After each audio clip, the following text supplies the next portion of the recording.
Despite the stubbornly high unemployment rate and hike in payroll taxes, shares of ADP keep moving higher. Here to explain why is the company's CFO, Siegmund. Welcome, Jan. Your shares are trading at an all-time high, around $62 a share. What's driving it?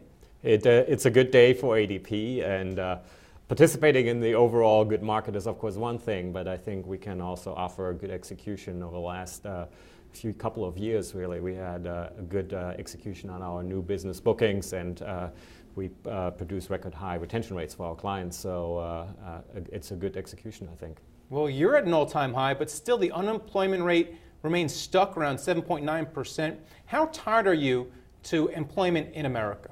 Employment, of course, is important as we serve our 600,000 clients with payroll and HR services. How many people are employed by our clients does impact also our revenue. And if you follow our national employment report, we have been reporting really relative solid employment growth between 150,000 employees a month to now in January we reported really 190,000 employee growth. Good numbers, really. And you expect that to continue? Because clearly everyone's watching employment in this country. That is the thing which drives everything on Wall Street. It has a high interest level for sure, and we were really delighted with the steady development and the steady improvement that employment has shown, and so I personally remain optimistic about this. And while employment has remained fairly stagnant, car sales are up in America, and you benefit from that through your dealer services division. Can you explain how?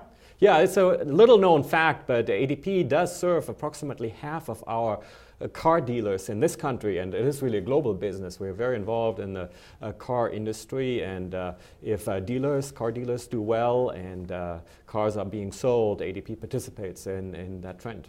Well, low interest rates help people buy cars, but that can't be good for your business because you count on the float, right? Yeah, interest is an important component that we watch.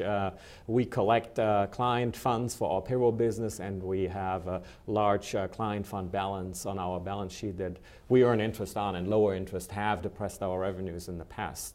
So it can go only better from here. So do you foresee interest rates moving up? How closely are you reading Ben Bernanke's statements from the Fed? Well, I personally don't expect any meaningful interest rate changes for the next 12 months, and then we will see how the economy is going to be doing. All right, speaking of watching Washington, how will Obamacare and those payroll tax hikes affect you? Well, regulation, in particular regulation like healthcare, impacts all of our clients. And our clients really reach out to ADP with asking for answers and for help. So many of our solutions like benefit administration services and other HR services are tailored to help our clients through the complex situations that they face. So the payroll tax hikes, bad for employees, but good for ADP. The payroll tax hikes... It's nice to know it's good for somebody. Never good for anybody, but we were happy to implement them very quickly and correctly so that our clients had the least hassle, at least, of executing against it. Good for ADP shareholders who've been doing very well lately. Thanks for coming on, Jan Siegmund. Thank you. Thank you for watching The Street.